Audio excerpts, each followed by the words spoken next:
Okay.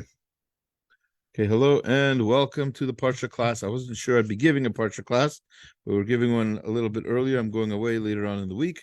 So this is Tuesday, kind of early for Parsha class, according to our usual standard, but it is necessary. So because a number of people in our community are not feeling well, and I think it's worth learning some Torah in their merit.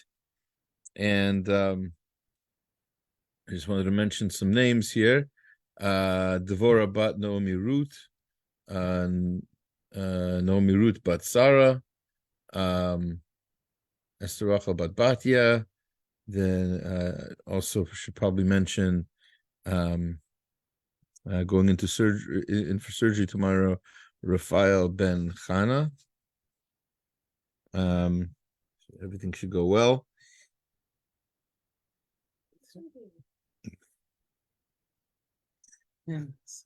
Whatever it is, they should have a refuah shlema, and everything should go well for everybody. So we should learn some Torah anyway. Why not? If there's a website called Torah Anytime, why shouldn't this be anytime? Am I right? Okay. So let's quick summary of the parsha. It is Parshat Vayigash. It is the end of the most climactic scene in probably all of, certainly Bereshit, probably possibly the entire Torah, except for maybe the splitting of the sea. The brothers are have been brought back to Yosef. They're under the impression that Benyamin possibly stole a cup, and they're very confused by it. Benyamin, in the end of last week's parsha, Yosef said that Benyamin is going to be his slave forever. And the other brother said, wait a minute, don't take him as a slave, take us. And he says, no. And then Yehuda now steps up. Yehuda steps up, and Yehuda says, it seems aggressively, we spoke about this question. Great. And it'll protect it. No bugs will be on that tissue box.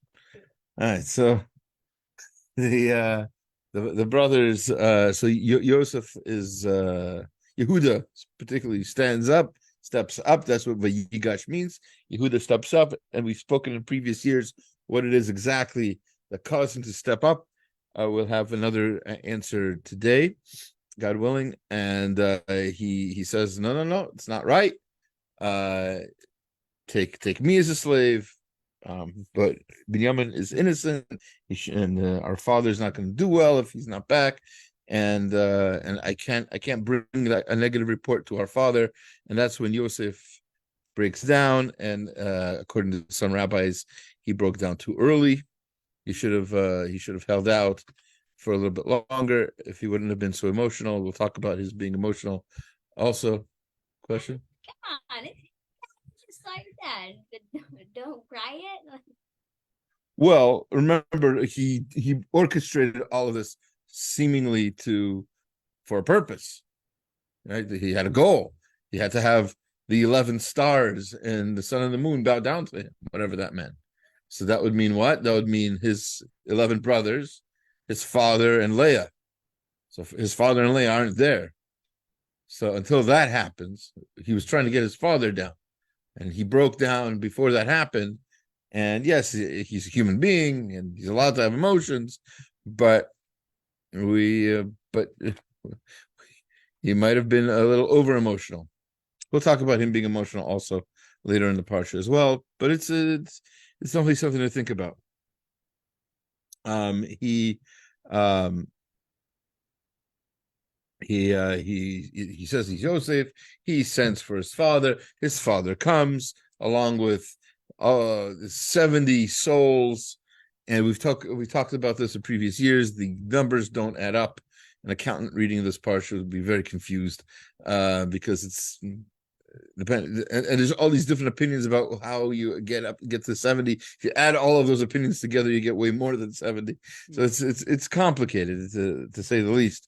But the most famous answer is obviously Rashi's. Rashi says that the 70th soul, because if you read the names, there's 69. So That's pretty close. it's close, but it's not 70. But and it says explicitly 70, like several times, shivim nefesh. So it's a little bit strange. And Rashi says the 70th soul is Yocheved, who was born between the walls of Mitzrayim, assuming there's walls in Mitzrayim, right? Some sort of border stand with walls. And then they reunite Yosef and Yehuda.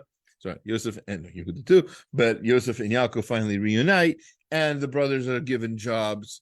Yosef has a whole plan of how the brothers are going to be introduced to Paro in a way that they're not going to get jobs in the government. He wants them to stay out of the government. He doesn't want them to become Henry Kissinger's, and that's a political reference to somebody who passed away a week ago. But he doesn't want them to be a Jew in foreign courts, like the Barbanel was, like Rambam was in some ways. Didn't want that for them, and so therefore he told them to say they're shepherds. Shepherds were unpopular in Egypt. A toeva, whether toeva means, like most people say, toeva means it's something disgusting. The Egyptians were disgusted by the Jews, disgusted by the whole idea of shepherding and things like that. Or toeva might mean, there's a commentary that says toeva means that they are higher, that they are greater than. Yeah, Barbanel writes this. So, Kind of opposite. yeah. Very often in Hebrew, you'll find words that it means one thing, and it means it's the opposite also. Kadosh is one of those. For example, it means holy, but it can also be like, and it could be a Kadesha, which is like the least holy kind of woman in the world. So, yeah. That's so, what it says with Tamar. Yeah. It says Kadesha. Right. So yeah. So and because they have something, they have some sort of relationship. The two words, it's not like totally out of nowhere. It means it's separate. Kadosh means separate. You can go separate up. You can go separate down. Either one means separate. So They worship the sheep, no? The Egyptians. Either they worship the sheep, or they seem to have worshipped cows. Also, I'm not entirely sure what their theology was. I don't want to dabble in Egyptology too much. I wonder if that impacts how they feel towards shepherds. Right. No, that's good point. So if they that's kind of how most people understand it, I think, is that because they worship the sheep, they didn't like shepherds, raising, shechting, shearing the sheep. So that would be a problem. So that's why they didn't like that particular job, if that's true. Again. Anyway, you had a question? Yeah, sorry. It relates kind of, but a little to like commentaries that they used to tell us, like, oh, all the commentaries could technically be like true and applied. And then you hear of somebody in a commentary saying, like, oh, he was bad for doing this, and then someone says he was good. So then it's a contradiction. It's conflicting. Yeah. How do you work with that? You know who talks about this kind of topic a lot is Yaakov Kamenetsky. And Emmett Yaakov, he talks about how we have sometimes varying opinions. So we try to make peace with amongst the opinions. One of the ways to do that, according to Rav Yaakov, is this idea that, for example, we spoke about this quite a bit, I think, last year on this parsha. Actually, there's the idea of what people say and what people think when they're saying it. It's sometimes not always the same idea. So it could be that we're getting like the motivation, and we're getting, in other words, for example, here let's take. I'm not saying, I don't know if anybody says this, but maybe the Barbanel himself says this. I didn't see it, but we talk about toeva. Right? Toeva is disgusting. according to most opinions. And Abarbanel says no, Toeva in this case means they held them at a higher level. And by the way, there, he cites verses psukim in all of Nach that the point to that idea that there are other things that are called Toeva that are clearly not in a negative sense. It seems to be something greater. So it could be that sometimes the way we look at things, sometimes we look at things as they're so great they're like disgusting. Somebody actually just told me this. I had a conversation with somebody about something else. They were like, conversation so you can make me yeah, now it all makes sense. I had a conversation very recently. I had this conversation with somebody who was in a more religious community for a little while, and I thought he didn't really express it this way, but I kind of interpreted this person's feelings as being overwhelmed by how religious people were. Right? It's just like it's too much, and so he needed to find a place where it was a little less religious so he can like fit in a little bit better. Not necessarily to escape religion, but it was too intense, and that might happen, and you might have experienced it yourself. So what is that? Are they holier? In a sense, yes, they're greater, but in another sense, they're like pushing you away. They're like, it's kind of like their lifestyle is gross to you, not gross, like evil, but like it's like Not desirable. Right, not desirable. Thank you. That's a good rule. That's a word. like a vision it's show. Exactly. Whatever your example is, right? So that's that sort of thing. So that fits in with this. Like, what's a shepherd? They're so great that they're like they repel you, right? They make you want to like not be like them. Right. So there's that in our heads. So there's a way to see both opinions in one. So again, I don't know if anybody says that, but it kind of makes sense in my head. Okay, good. And the last thing the parsha ends with is that Yosef makes obviously as his job is to collect funds and collect food and then to sell the food, and eventually the Egyptian people more or less sell themselves as serfs. That's the sort of European medieval model of the feudal system. I'm not going to get into all that, but like they're basically slaves of Paro. All the work, all the land, everything is Paro's, except for Goshen, which is where the Jews live, and anywhere where the priests live. Like the priests of the Avodah Zarah of Egypt, and there must have been a lot of them, by the way. It wasn't like there was just like one priest per village or whatever. There were probably a lot of them, and they were free of taxes. And according to some opinions, one of the reasons why Yosef did that was so that Paro would have respect for people of who are priestly of their people, and that was what allowed, for example, the Levium of the Jewish people not to become slaves in Egypt. Right? When all of the Jews became slaves in Egypt, one tribe did not, Levi, and Levi. The reason for that was Levi were basically the priests. It was before the Kohanim, so the Kohanim were limited to Aaron eventually, but until then, all of the Levium were sort of like priests. All right, let's look at some of the wrong button.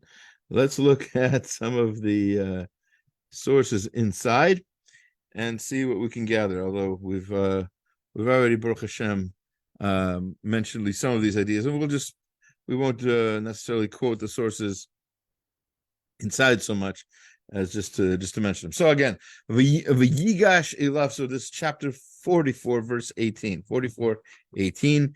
Vayigash Elav Yehuda. Yehuda approached him. Vayomer, and he said, "Bi Adoni, please, my master. Daber na avdecha davar ba'aznai. Let your servant say a few words in my master's ear." He's speaking like indirectly about himself. That's the way to speak when you're speaking to a king. And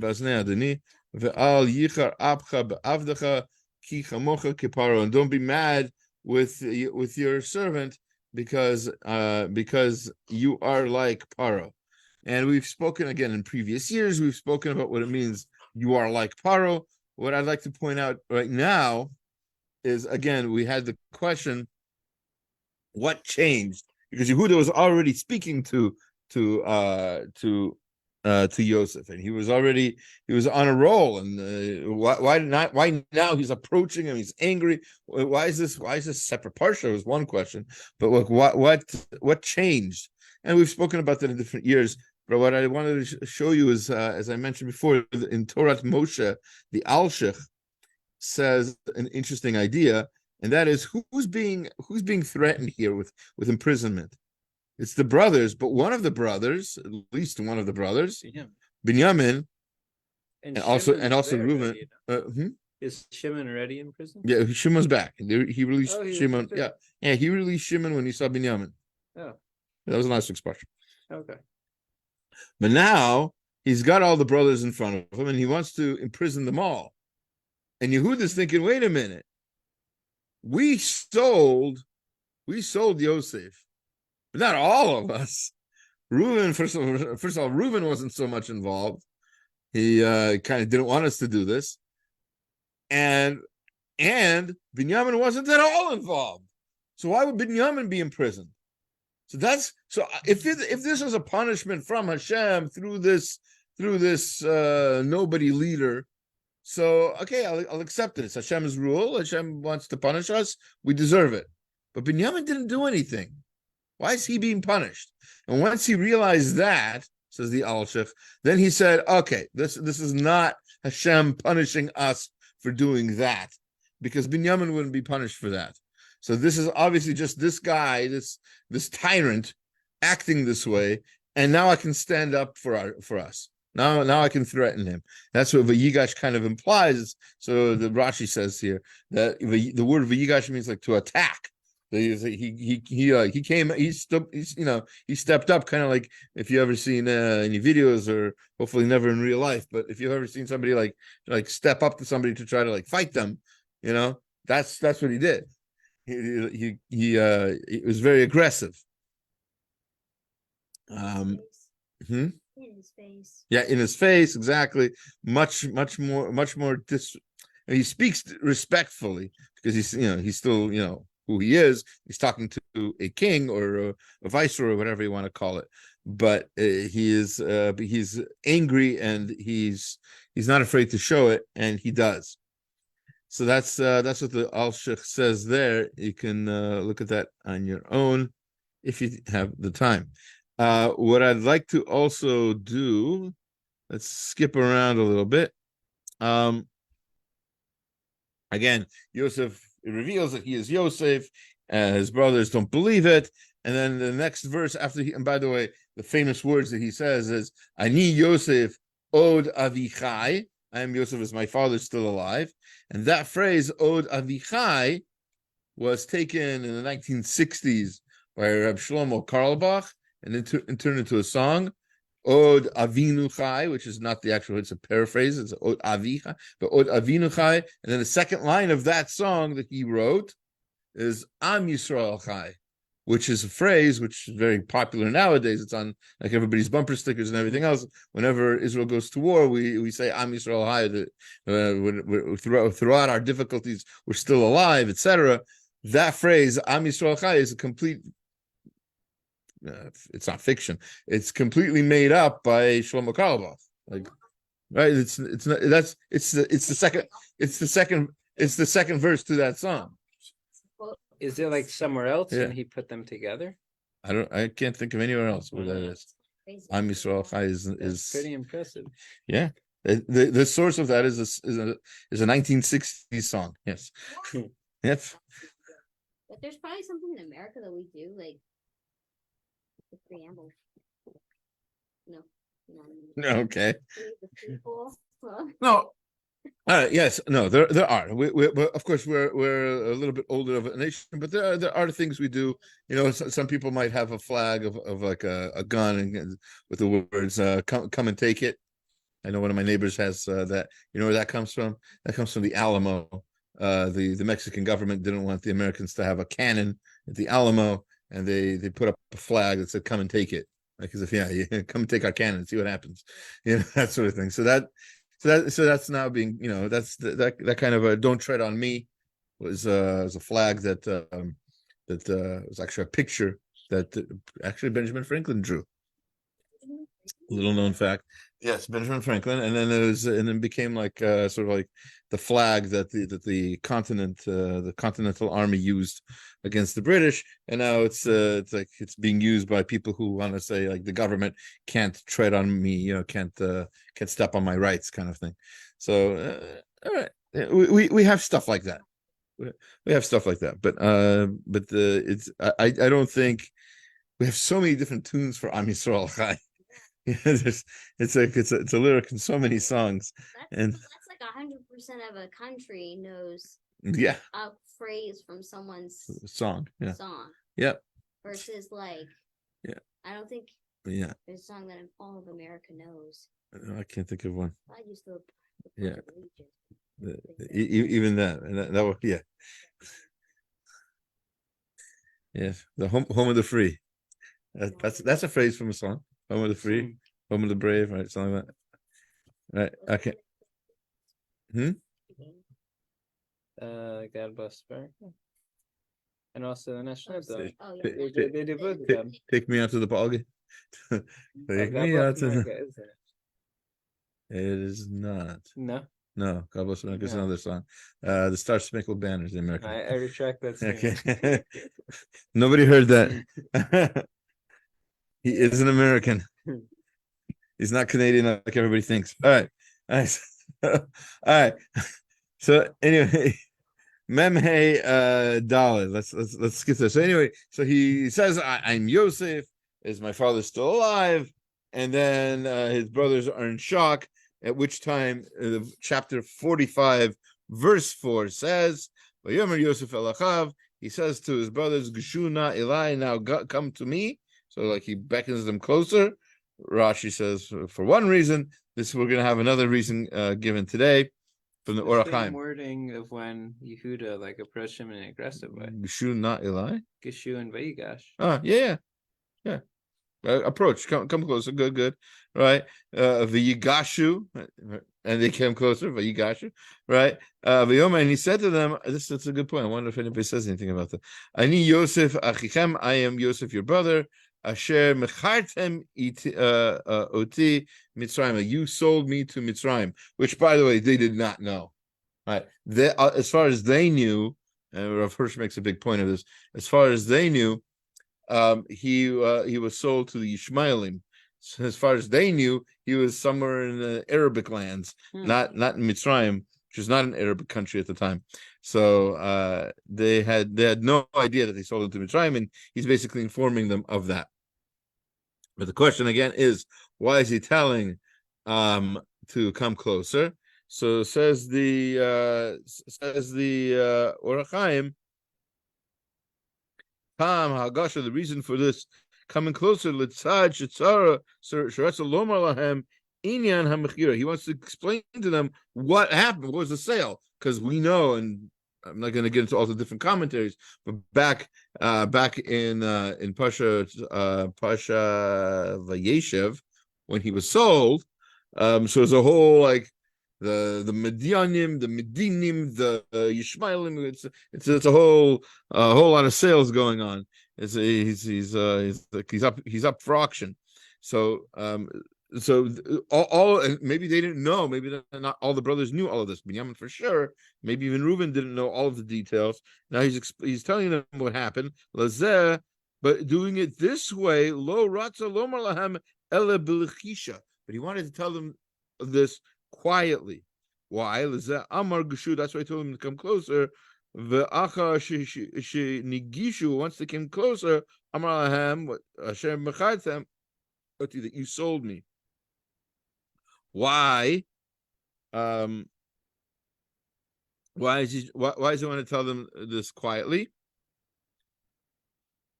Because if he says this loudly, what's going to happen? People might hear, and they'll get embarrassed. Think about this guy. He's telling you sold me as a slave. Baruch Hashem, things ended up good. But even in such a case, he doesn't want to embarrass them. So it's an amazing thing. V'hagam nemar hotzi kol ish. But we know, by the way, he earlier back in verse 1 of this chapter, he told everybody to get everybody out of the room. So already he was whispering, the microphones. V'lo amad sham adam. There was nobody there. The verse tells us. Afapi chen chash laznaim lakir. He said this quietly because the walls have ears. The walls have ears. You ever hear that expression? So it's an expression the Gemara in Brachos that the wall. Actually, there's an old Bukharian saying the walls have mice and the mice have ears. Right? So, right? Right, and what that means is once you say something out loud, people will hear. People get there's a way of if you don't keep things hush hush, there's a way for people to find stuff out. And he didn't want to embarrass his brothers, even in this situation where maybe they deserved it a little bit. He would think. So that's that. Anyway, so it's a nice phrase. Laznaim lakir, the ears, the ears of the walls. Okay, now then what does he do? Then he hugs the brothers, he kisses them, he cries, and in particular, he cries over the shoulders of Benyamin. I think we spoke in previous years how particularly Benyamin, because Benyamin's portion had the Beit Hamikdash, and he knew he had from prophecy that there was going to be a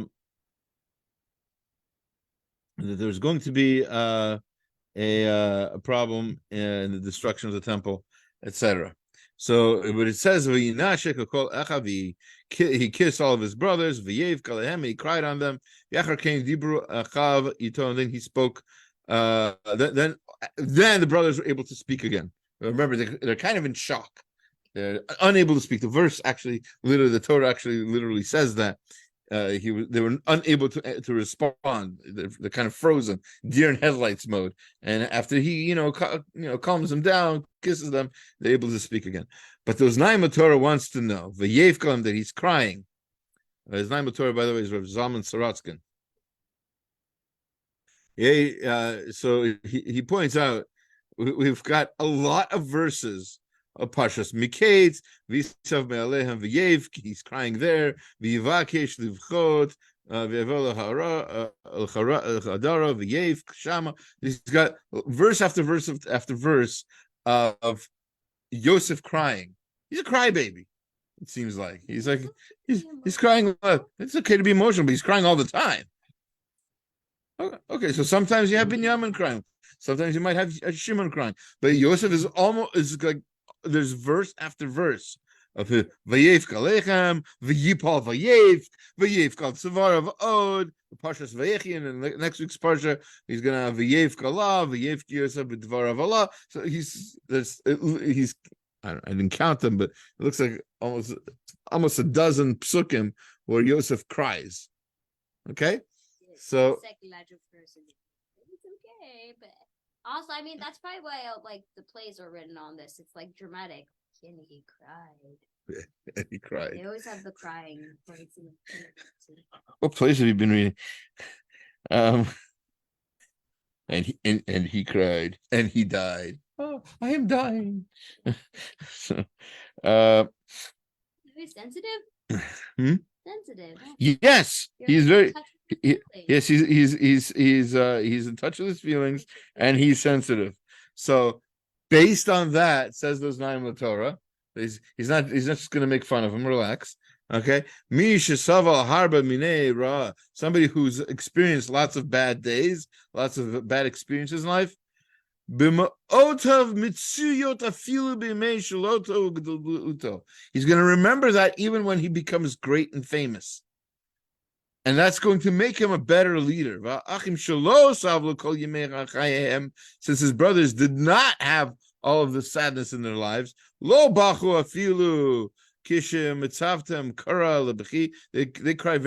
cried a lot less. The reason that Yosef was cried regularly, even for the pains of others. Lefichach zacha legdula, and that's what made him zocha. That's what made him worthy of being a leader. His greatness was not a random thing. It's because he has these emotional outbursts. It's a quote from a former president back almost 100 years ago, President Franklin Delano Roosevelt, who said, "A smooth sea never made a skilled sailor. A smooth sea never made a skilled sailor." You need to learn from hard times how to be a leader in even in better times, and that's one of the reasons why certain people have a hard life, is so that they can overcome it and become great people.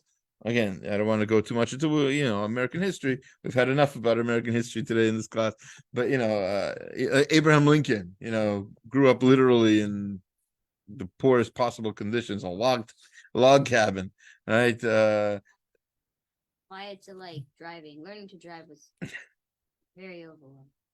But I wanted to just do the easy ones, but you don't become like really good unless you're doing the crazies that with the sun you rise and the people trying to ram into you. I guess I'm a better driver. maybe everybody should learn to drive at the Indy 500. Yeah. They have padding, don't they? No, don't they? You're asking us like we have experience in this. Okay, Vita. Let's see where this takes us. Okay, let's see from the Rambam something interesting. This is fascinating. Yaakov is concerned about going down to Egypt. He seems to have some premonition that this is the beginning of this difficult time that his grandfather Avraham was promised in the Brit Bein Betarim, that there's going to be the Jewish people are going to be slaves in a land not their own. Right? So he's concerned about that, and he's right. He has the right to be concerned, and he prays to H-Shem, and H-Shem says, this is chapter 46, verse 4. Anochi ered imcha, I will go down with you, Mitzrayim, to Mitzrayim, Anochi elcha gam elo Yosef, and I will be with you when you go to Yosef. Yashit yado al inacha, and Yosef will cover your eyes with his hand, whatever that means. Whether it means that he's going to see you when you die, that's some. I think Rashi says this, and so other people say this. We learned in the Jewish life cycles class that there's an idea to cover the eyes before, just as a person is dying, not before and not after. To be very careful about when to do it, etc. There's halacha about this, not for now, but also so there's that opinion. There's other Kabbalistic opinions about what it means that Yosef's going to cover his eyes. Either way, the Mor Nevuchim, the Rambam, the Mor Nevuchim, the Guide to the Perplexed, in the very beginning, first chapter, just broken up, and the book is broken up into 3 parts. The first part, chapter 27, there towards the end, or the middle, whatever, points out that Onkelos, the Aramaic translator of the Torah, mentioned, by the way, in the Gemara, he says when Onkelos was the Onkelos' translation is older than the Gemara, right? Yeah, it makes sense because Onkelos was, at least according to legend, he was the nephew of, what was his name? Not Titus. It's in Pergelos, isn't it? Is it? Like the person. No. I don't know. First or second? Well, Nero, the Emperor Nero. Nero burnt down, supposedly burnt Rome or whatever the story was. Onkelos was his crazy, just a crazy evil emperor, like many Roman emperors, and Onkelos was apparently his nephew. Either way, so he's called Onkelos Hager. That's what the Rambam calls him. He says very good with Hebrew, Aramaic, and he always tries to. One of the interesting things about Onkelos' translation of the Torah is that he always tries to get rid of any kind of anthropomorphisms. Thank you. I knew I was going to mess that up. Anthropomorphism says not just animal, but whenever God is given some sort of like human or animal characteristics, like he sits, or he or his something is under his foot, or he raises his hand, in all of those situations, Onkelos doesn't translate those parts literally, because he doesn't want us to get into our heads that God has a body. So we don't believe that God has a human body. We don't. He didn't want people to think that he had a human body. So what does he do instead? He translates the word somehow differently, metaphorically. Like instead of Hashem raised his hands, he says Hashem swore. So instead of it says Hashem changed his mind, or used, looked at something. He looked down from heaven. So he can't look down. He doesn't have eyes. What's he looking with, right? So Onkelos will say something like Hashem kept in mind. Hashem concentrated on something to that effect. So here we have a problem, because Hashem says, "I will go down with you to Egypt." Anochi ered imcha Mitzrayim. Sounds like he's going to hold you up. He's going to hold you by the hand. He's going to walk with you down to Egypt. He's going to come along. Just like in preschool, he picked a partner, as is necessary. He picked a partner, etc., etc. And so Rambam points out his translation of this verse is exactly as it is in Hebrew. Vayomer Elokim liYisrael birot halayla. So that's not the part. Hold on. Here, no, that's not the one. Anochi ered Mitzrayim kasher kala tchila mamar liyoto merot halayla. No, that's not it.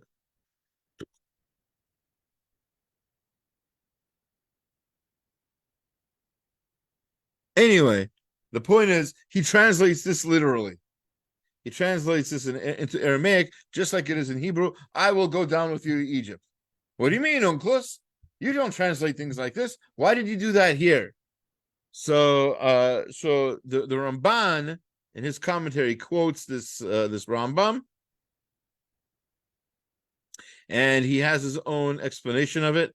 And let me quote to you now from Call of the Torah by Rav Eli Munk.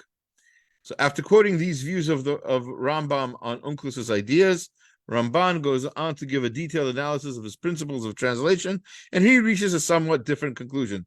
He holds that Onkelos' main idea is not to avoid anthropomorphism, but is rather based on Kabbalistic grounds. Ooh, there's Kabbalah involved. Says the Ramban, in particular, he suggests that when Onkelos translates the phrase, "I shall go down with you in Egypt," in a literal sense, he wanted to refer to the Talmudic statement that the Shekhinah, the divine presence, accompanies Jewry in its wanderings among the nations. It's Gemara and Shabbos and Megillah that say that the Shekhinah is with us always. So when Hashem says, "I will go down with you to Mitzrayim," that's a reference to the idea that the Shekhinah is also always going down with us wherever we go, which is a very, very deep idea.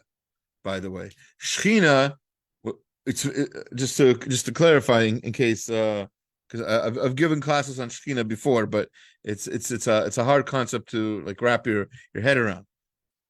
Hashem's presence, Hashem's Shekhinah, can be felt in this world. You can feel godliness in this world. You have to be on a certain level.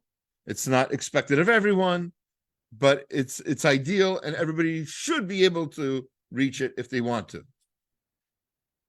It's not a part. The Shekhinah is not a part of Hashem, because Hashem has no parts. That's what Shema Yisrael, Hashem Elokeinu, Hashem Echad means. Hashem is one. There are no other parts to God. So the Shekhinah is not a part of God. The Shekhinah is the feeling of God in this world. You can feel His presence. It's not a cloud. It's a feeling. You feel like you're surrounded by God, which you are. You're surrounded by God right now, but you might not feel it. Sometimes you feel like there's like a cloud around you, like a hug you're getting. Israel, I felt like it. Okay, some people in Israel, some people, in Scranton. I don't know. People, wherever you are, you can feel the Shekhinah. It's obviously easier to do in holier places, Israel probably more than Scranton, but it is possible to feel it anywhere. That's the Shekhinah. That's what it means specifically. What we're talking about, the Shekhinah is coming down with us to Mitzrayim. Mitzrayim is worse than Scranton. And even in Mitzrayim, you can feel the Shekhinah. The Shekhinah is coming with us. Okay, there's that feeling of godliness, the potential of the feeling of godliness, which is what Shekhinah is. That is coming with us wherever we go. It's still with the Jewish people, even today. Even in, God forbid, in Auschwitz, some people felt godliness. Right? It is possible. And that's what Shekhinah means. And again, I've mentioned this metaphor before. It's a very powerful metaphor. It's from the Ramchal. So he says, just like sunlight can be blocked, so Hashem's radiance can also be blocked. He never lessens his radiance. He's always as strong as he ever was. God forbid, can't become weaker. So like a rainy day, right? The sun is always equally strong, but the clouds can block it. So God's rays are on us all the time, but our behavior can block it. Our kavana, our intent, our thinking can block it, but it's always there. Like sunblock can block the sun's rays. Our behavior can be sunblock sometimes. Come out of this knowing one thing, it's that sunscreen. Jews are like sunscreen Jews. That's going to be the name of that's going to be the name of my new band, Sunscreen Jews. So this idea. So he continues with the Ramban. This idea emphasizes the divine solicitude for Jewry as it wanders miserably among the nations. Seems of such supreme importance to him that he refuses to paraphrase the verse. In other words, Onkelos, who wants the Jews to always remember, even though Onkelos might have been, he was in the Roman exile already. So he wants Jews to know wherever they go, however miserable our lives might be, we still have that potential to get closer to Hashem. A similar opinion is expressed by such commentators as Reb Yitzchak Arama, that's the author of the Akedat Yitzchak, Rabbeinu Bachya, and Reb Chaim ben Attar. Reb Chaim ben Attar is the Or HaChaim, by the way. The latter adds and proves with numerous examples that divine presence hovering near people who are suffering can vary in its degree of attachment, depending on their numbers and quality, and also on the time and place. All right, let's continue. We've got just a few more minutes, but I think it's worth mentioning some ideas. One idea is we're going to in the count of the 70 people.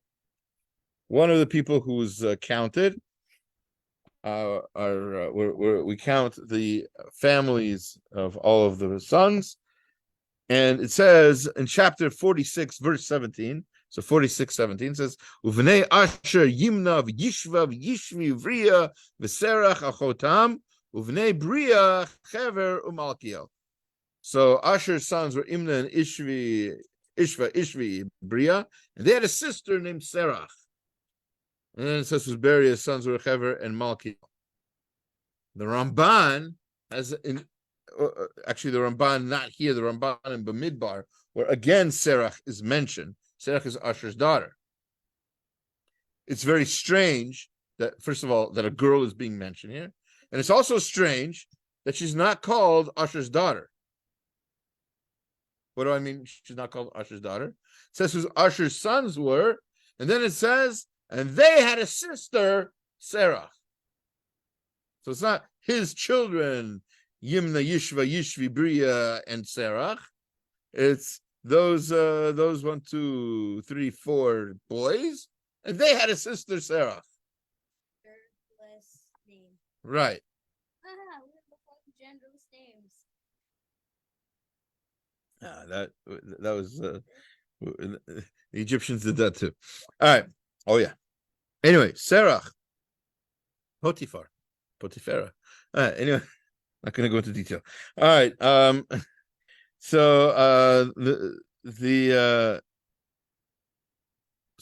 later on in Bamidbar, chapter in Pinchas 26:46. Again, there's the count of the Jewish people, as it happens very often in Bamidbar, especially in Pinchas.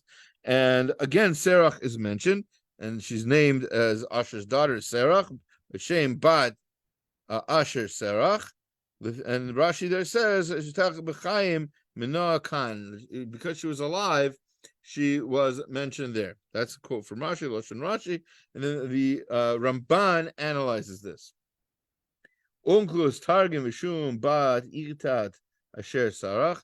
Onkelos translated the verse. The name of Asher's wife's daughter was Sarah. By the way, we don't. So Asher's wife's daughter, not like Asher's daughter. Asher's wife's daughter. By the way, we don't have this Onkelos anymore. We'll see in a moment. Yeah, hold that thought. That's what Onkelos says. Now it happens to be that an ancient book, an ancient midrash called Sefer HaYashar, says Nitkaven. He says by saying this, the wife of Asher. What the kavana in Onkelos' intent is Nitkaven b'zeh lomar ki hayta bat yureshet nachala, that she was a daughter, she was an heiress. Serach was an heiress to an inheritance, which makes sense. Lakach hiskiru hakatuv kan. This is why she was mentioned in that count in Bamidbar. Because what's the whole point of the count in Bamidbar in Parshat Pinchas? To account for everybody who's going to get an inheritance of the land, and Serach is going to get an inheritance of the land, and that's why she's being named. Makes sense. Kasher hiskir benot Tzlavchad, and also that same count also mentions the daughter of Tzlavchad. Those are the only 4 women named, or not 4. No, the daughters of Tzlavchad were 4, 5. Forget now. Plus Serach, and all those women are the only women mentioned in that count. Huh? 4. Okay, good enough. Kasher hiskir benot Tzlavchad v'tikanes bichlal eila lechalek haaretz, because she's included in the idea that they're going to that she's going to inherit the land. V'ilu hayta bat Asher atzmala hayta yoreshet nachala. Now, she being the daughter of Asher, she would not have been an heiress. She shouldn't inherit land. Ki banim zecharim hayulo. He had sons. So why is she getting land? Said Sefer, based on the Sefer Yashar, aval hayta bat ishto meish acher asher lo haya lo ben. She was a daughter of another man. Asher's wife. Asher was a second marriage to her. He married a woman who had been married before. She had a daughter named Serach, so she was not Asher's daughter. She was the daughter. She was the sister of his sons. From in a sense, he had natural children from these 4 these 4 boys from one woman, and she had previously been married. I don't know what happened to her husband, whether he divorced her or died, whatever it was. But he had a daughter with her, and her name is Serach. And Serach didn't have any brothers, so she inherited from her father. So she doesn't inherit land. Now, because of that, now let's come to our verse. What does our verse say? Our verse again, this pasuk here in our pasuk, Asher's sons Yimna, Yishva, Yishvi, and Beria, and their sister Serach. So it says that's why that's the phrase. Why ki hayta achot banav lo bito. She was a sister to his sons. She wasn't his daughter. L'chach amar Shem bat Asher Sarach lo amar vat Asher Sarach. That's why it says that it says the name of Asher's daughter Serach. It doesn't say that Asher's daughter was Serach. Lomer ki haya Shema bat Asher nikrat Serach. It's to say that her name was daughter of Asher, but she was really Serach. Now, the Sefer Yashar, by the way, happens to be also our source, the story that many of us know, the midrashic story that we know of how she was the one who told Yaakov that Yosef was still alive. Right? It doesn't say that in the Torah. It says that in Midrash. His granddaughter Serach. It wasn't really his granddaughter, right? Not his natural granddaughter. His adopted granddaughter. So that's the way at least the Ramban understands it, based again on the commentary of the Sefer Yasher. All right, let's see how much more time we've got. Do we have time for one more? We're a little bit over time, but I came here late, so let's do it. Yeah, let's. This is a beautiful point, and we're our commentaries today have been Ashkenazi, Sephardi, and they've been from all throughout history. Let's quote somebody who's Baruch Hashem still alive and well, so still writing. Rav Moshe Sternbach, Shlita, right? So in Tam V'dat. So he writes on the verse towards the end of the parsha. It says, "Uvnei Yosef asher yulad lo Mitzrayim, nefesh shnayim kol hanefesh leveit Yaakov abba Mitzrayim ashivim."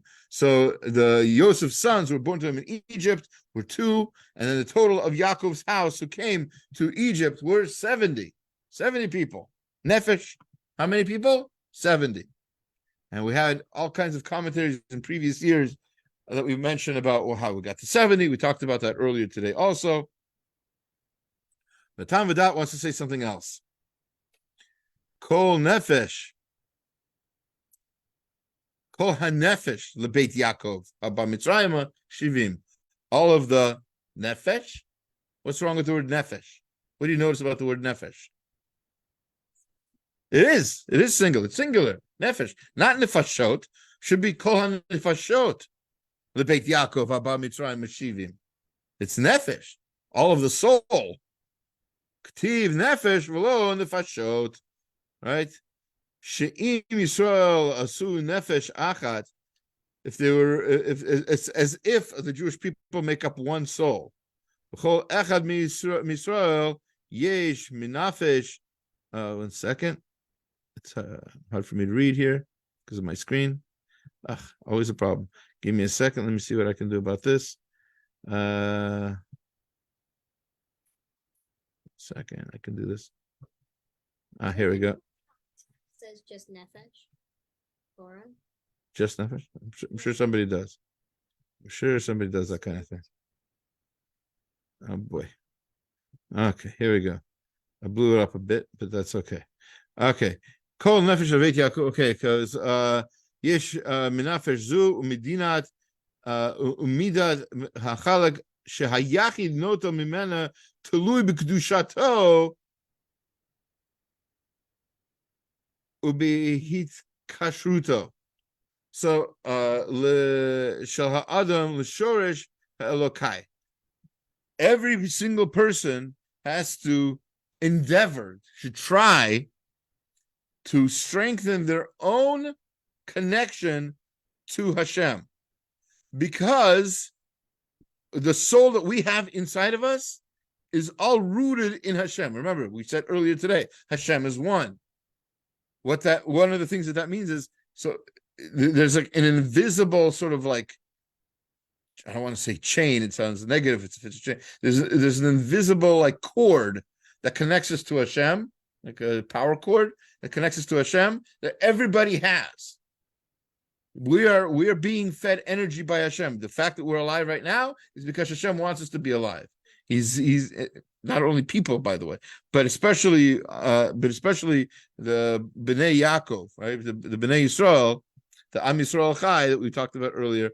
That's for sure. We have to be worthy of that power that Hashem is giving us. Kevan shenefesh zu chalek elokai mimal. Just because we are a portion of Hashem, min hanefesh medila nefesh, Hashem breathed life into the first person. He's breathing a nefesh into us. We have an obligation to sanctify, to make holy our soul, to be more and more connected to Hashem. We have to strengthen our cord connection, because that's what makes us, that's what gives us this life, or this connection to Hashem that we have. That's what when it says, again, back to our verse, we're trying to explain what the verse means. Kol hanefesh is supposed to teach us a lesson that we're all one nefesh. We're all connected to Hashem, who is one, and we're all connected to Him, and we have to be worthy of that connection. And that's what our goal is in this world. And as we go through our lives, and we want that kind of connection, let's give a bracha that, again, Devorah bat Naomi Ruth, Naomi Ruth bat Sarah, Rivka bat Miriam, Rufal ben Chana. They should all have Refuah Shlema, and they should be Taka Zochet to strengthen their connection to Hashem, together with all of us, and only grow in Kedusha as we want. Hey.